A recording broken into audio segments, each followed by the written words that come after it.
Imagine the prototypical American childhood, with games of catch on the front lawn and the father tucking his son into bed every night.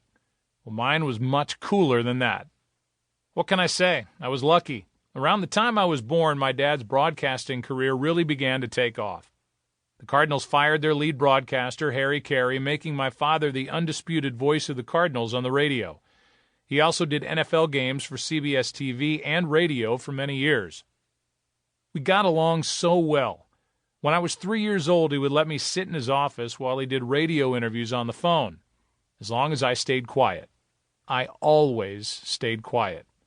I could tell when his voice got deeper and more precise that he was doing an interview and not just talking to a friend on the phone. I was as happy as I could be, just sitting there watching him. I could not think of anything better than being with him. I was too worried about consequences to ever get into real trouble. He was too consumed by fun to worry about disciplining me. He mostly left that to my mom. Truthfully, even though he was 44 when I was born, he was more like my best friend than my dad. When I was little, he came up with a nickname for me, Jasper Pennypucker. But after that, he always called me Buck. He took me everywhere.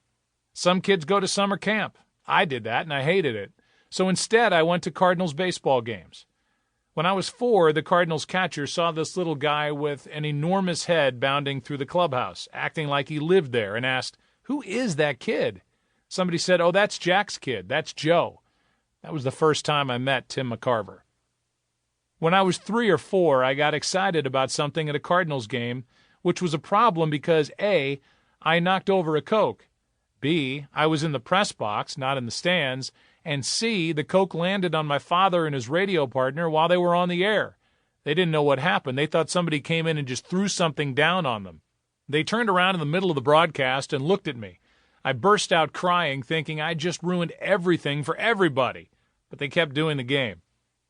All I wanted as long as I could remember was to be him. When he was home, we'd eat dinner, go downstairs, and play pool against each other. He treated me like his buddy.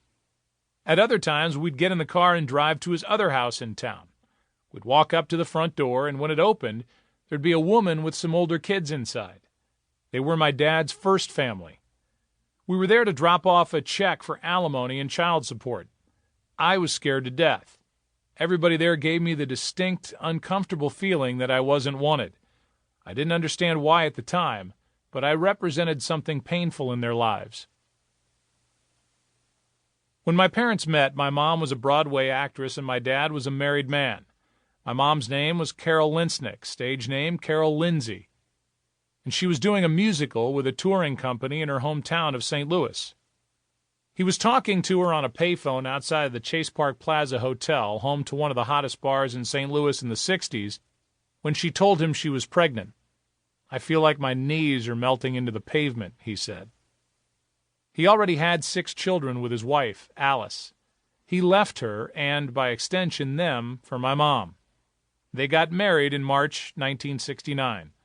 1 month later, she gave birth to a boy with a large head who cried a lot, probably because he was born bald. That was me, obviously.